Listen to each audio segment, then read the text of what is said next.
apa khabar pelajar 4 Jabir Ibnu Hayyan? Harapnya awak semua sihat sejahtera dan kekal ceria berada di rumah pada waktu PKP ini. Okey, untuk video kali ini, cikgu akan berikan sedikit penjelasan mengenai apa dia. Tengok dekat slide yang cikgu akan share ni, iaitu ayat majmuk oleh Cikgu Akmal. Tapi slide ni cikgu ambil untuk menjadi rujukan cikgu daripada Cikgu Humairah. Ini tak payah kenal pun tak apalah.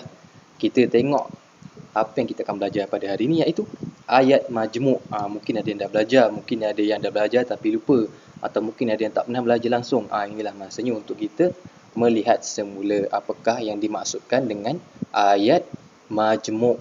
Okey, kita tengok dekat sini, kita pergi dulu kepada maksudnya. Kalau kita tak tahu sesuatu benda tu, kita kena tahu maksudnya dulu. Apa itu ayat majmuk?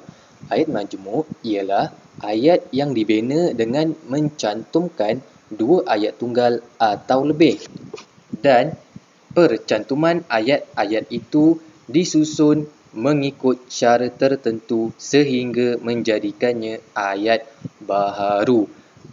Faham tak maksudnya? Maksudnya kita ada dua ayat tunggal, satu ayat tunggal yang lain dan satu ayat tunggal yang lain. Kemudian kita nak gabungkan dua ayat tunggal tu, kita gunakan apa dia? Kita gunakan itu yang dipanggil sebagai ayat majmuk, percantuman antara dua ayat tunggal yang berbeza. Contoh dekat sini kita boleh tengok ayat majmuk. Ayat majmuk ada 3 jenis, iaitu yang pertama ayat majmuk gabungan, ayat majmuk pancangan, dan yang terakhir ayat majmuk campuran. Inilah yang cikgu masukkan tadi. Ayat majmuk tu adalah ayat satu ayat kita hubungkan dengan kata hubung. Kata hubung ni ada macam-macam. Ada lalu, bahawa, dan, atau, lagi apa sehingga kita. Marilah juga tunjuk satu-satu apa itu kata hubung, dan juga menyebabkan cantuman antara ayat pertama dan yang kedua menggunakan kata hubung dipanggil sebagai ayat majmuk. Setakat ni faham ya? Kita pergi kepada slide yang berikut. Ini kita yang nak tengok ayat majmuk campuran, ayat yang mengandungi lebih daripada satu jenis ayat. Biasanya kebiasaan bagi ayat majmuk adalah panjang. Campuran ayat tunggal dengan ayat majmuk, atau campuran ayat majmuk dengan ayat majmuk, atau campuran ayat-ayat. Ini adalah contoh-contohnya. Ini pemahaman untuk awak faham. Mungkin awak akan lebih faham kalau kita tengok contoh. Kita akan teruskan. Ayat majmuk campuran, campuran antara ayat tunggal dengan ayat majmuk. Yang macam cikgu ulang tadilah, satu ayat tunggal, dua ayat tunggal yang pertama, ayat tunggal yang kedua, kemudian kita gabungkan dengan kata hubung, menjadikan ia ayat majmuk campuran. Kita tengok kepada ayat ni, ayat tunggal ni macam mana ayat tunggal ni? Tengok dekat slide ni, color purple ni.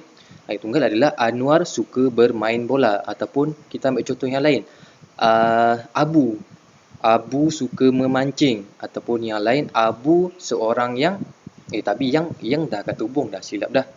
Kita gunakan ayat tunggal, Anwar suka bermain badminton pun boleh juga. Kemudian kita hubungkan dengan kata hubung. Kata hubung yang nak digunakan adalah tetapi. Kemudian ayat majmuk yang berikutnya adalah adik lelakinya yang bongsu, ni bongsu ya, suka membaca buku. Macam mana kita nak gabungkan menjadi ayat majmuk campuran? Ini ayat majmuk, ini ayat tunggal. Kita hubungkan dengan kata hubung. Anwar suka bermain bola, tetapi adik lelakinya yang bongsu suka membaca buku. Ini adalah contoh bagi ayat majmuk campuran, iaitu ayat tunggal tambah dengan kata hubung campur dengan ayat majmuk, maka jadilah ia ayat majmuk campuran. Yang berikutnya, kita tengok pula kepada contoh ayat bagi ayat majmuk campuran. Contoh yang lain, ayat tunggal, ayat majmuk. Ayat majmuk campuran, ayat tunggalnya adalah alias sedang membaca buku. Manakala ayat majmuk yang lain adalah adiknya yang kecil telah lama tidur. Kita gabungkan, alias sedang membaca buku tetapi adiknya yang kecil telah lama tidur. Itulah dia ayat majmuk campuran. Kita pergi kepada contoh yang lain. Ni contoh yang lain ya. Contoh ini adalah ayat majmuk campuran, campuran antara berbagai-bagai jenis ayat majmuk. Dia nak gabungkan dua ayat majmuk. Tengok ni, tadi ayat tunggal, kemudian ayat tunggal, ayat majmuk. Yang ni ayat majmuk tambah dengan kata hubung campur dengan ayat majmuk juga, maka jadilah ayat majmuk campuran. Tadi tu ayat majmuk campuran. Sama je. Ayat majmuk campuran antara ayat tunggal dengan ayat majmuk. Ayat majmuk campuran mungkin sama juga maksudnya. Kita tengok satu-satu. Ayat majmuk 1, mereka mendaftarkan anak-anak mereka yang naik ke tingkatan 1, kata hubungnya adalah yang. Ayat majmuk yang kedua adalah mereka mendaftarkan anak-anak mereka yang telah lulus PCE tahun lepas. Kemudian apa yang nak dijadikan? Kita gabungkan antara ayat majmuk 1 dan ayat majmuk 2, maka terhasillah satu ayat. Mereka mendaftarkan anak-anak mereka yang naik ke tingkatan 1 yang telah lulus PCE tahun lepas. Mungkin ayat ni agak pelik sikit, macam terlalu panjang ataupun kita panggil satu term sebagai lewah. Jadi kita mungkin boleh elakkan guna ayat ni sebab kita menggunakan ayat-ayat yang ringkas sahaja. Tapi memberi makna. Kemudian kita tengok contoh. Okey, ni contoh ayat dia. Ayat majmuk campuran. Untuk ayat majmuk yang pertama, kata hubung tambah dengan ayat majmuk yang kedua. Jadi Sandra dan Ihsan pelajar tingkatan 2F. Sedangkan Sani dan Fahmi pelajar tingkatan 2A. Apa nak kita kaitkan dengan pelajar segi azhar? Adalah contohnya, kita tengok pelajar tahun 1. Habib, contohlah Habib dan Hasbi. Habib adalah pelajar tahun 1 AM. Manakala Hasbi adalah pelajar tingkatan 4. Itulah contoh yang lebih mudah untuk awak tengok. Kita pergi kepada slide yang berikutnya. Ayat majmuk campuran lagi. Tetapi ayat yang ini lebih panjang. Kita tengok dekat sini, digabungkan dengan kata hubung. Ayat tunggal 1 campur ayat tunggal 2, ayat tunggal 3, maka jadilah ia berbagai-bagai ayat, deretan ayat-ayat. Kita gabungkan, kita tengok dulu contoh bagi ayat tunggal 1. Pembakar ketuhar itu dibaiki oleh Siti. Ayat tunggal yang kedua, pembakar ketuhar itu dijual oleh Siti. Ayat tunggal yang ketiga, pembakar ketuhar itu sentiasa rosak. Ini dah ayat tunggal. Ada 3 ayat tunggal dekat sini. Kemudian kita nak jadikan dia ayat majmuk yang berbagai-bagai ayat. Maksudnya dalam satu ayat tu ada pelbagai maksud. Dibaiki ada, dijual ada, rosak pun ada. Jadi nak buat ayat yang macam mana? Kita ringkaskan dengan kata hubung yang dan lalu. Tengok kat sini, digabungkan dengan kata hubung yang dan lalu. Jadi ayatnya, pembakar ketuhar yang sentiasa rosak itu dibaiki lalu dijual oleh Siti. Nampak tak? Ada 3 situasi dekat sini. Pertama, pembakar ketuhar itu rosak. Lepas itu dibaiki. Lepas dah dibaiki, dijual. Dijual oleh siapa? Cikgu Akmal pun boleh, ataupun nama awak sendiri pun boleh, ataupun Cik Yong lah, apa lagi, Mihun, Bihun. Itulah antara contoh orang Korea. Ni contoh orang Melayu lah. Setakat ni faham ya? Ayat majmuk campuran berbagai-bagai ayat. Maknanya dalam satu ayat tu ada 3 jenis. Kita boleh juga guna ayat, contohlah cikgu, motor itu sentiasa rosak. Kemudian dibaiki, dan setelah dibaiki dijual oleh Cikgu Akmal. Jadi macam ayatnya, motor yang sentiasa rosak itu dibaiki lalu dijual oleh Cikgu Akmal. Itu contoh kolom motor. Ataupun kita ambil contoh makanan. Makanan yang berada di atas meja itu basi lalu diambil dan dibuang ke dalam tong sampah oleh Cikgu Akmal. Dah ada situasi yang banyak dah. Dia dah tengok nasi tu basi, dia ambil nasi tu, dia buang. Dah ada 3 situasi dekat situ. Itu adalah contoh bagi deretan ayat-ayat tunggal. Itu adalah salah satu contohnya. Kemudian kita pergi kepada slide yang berikutnya. Okey. Analisis ayat. Ayat majmuk campuran. Dengan cara ini saya percaya.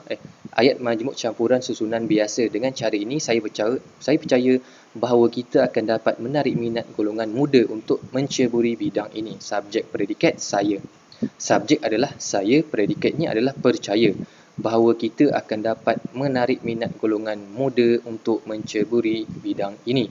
Klausa dia adalah saya percaya. kita pisah-pisahkan, kita akan dapat, nampak tak ada 3 situasi kat sini. Pertama, situasinya saya percaya. Kemudian situasi yang kedua, dia dapat menarik minat golongan muda. Dan juga situasi yang ketiga adalah golongan muda mula menceburi bidang ini. Nampak tak ada tiga jenis ataupun 3 situasi yang berbeza tapi dalam satu ayat. Dan manakala kata hubung baginya adalah bahawa dan juga untuk. Kemudian seterusnya analisis ayat. Kita tengok ayat majmuk campuran susunan songsang. Okey, mungkin ini. Okey, untuk mencapai kejayaan dalam sesuatu bidang, kita mesti rajin dan tabah berusaha. Subjeknya adalah kita. Awak, saya, itulah subjek. Predikat, mesti rajin dan tabah berusaha untuk mencapai kejayaan dalam sesuatu bidang. Klausa. Klausa ni maksudnya ada 3 situasi dalam satu ayat. Kita mencapai kejayaan dalam sesuatu bidang. Situasi yang lain. Kalau rajin, kita mesti rajin berusaha. Kita mesti tabah. Rajin, tabah, mencapai kejayaan adalah 3 situasi yang berbeza. Kata hubungnya adalah untuk dan. Kemudian kita tengok kepada proses pemajmukan. Gabungan. Contohnya adalah gabungan relatif, komplement dan juga keterangan. Ini mungkin untuk pengetahuan awak sajalah, tak perlu nak menghafal perkara-perkara ini. Nombor 1, gabungan Hidayah, Ina dan Eli. Dan adalah kata hubung bekerjasama membuat pembentangan ayat majmuk campuran. Relatif pula, Hamizah budak yang, kata hubung. Bijak dalam kelas adalah pelajar cermelang. Macam lain ayat ni kan. Kemudian komplement, guru itu menyatakan bahawa muridnya sangat rajin dan sentiasa patuh. Keterangan, Encik Ahmad sering dipuji kerana rajin bekerja selain mempunyai personaliti yang menarik. Nampak tak kata hubung kat sini maksudnya adalah menerangkan. Komplement adalah menunjukkan sesuatu itu yang bagaimana bagaimana orang itu, apa yang dihadapi oleh orang itu. Dia nak menunjukkan komplement ni maksudnya kita nak macam memberi pujian. Contohnya saya.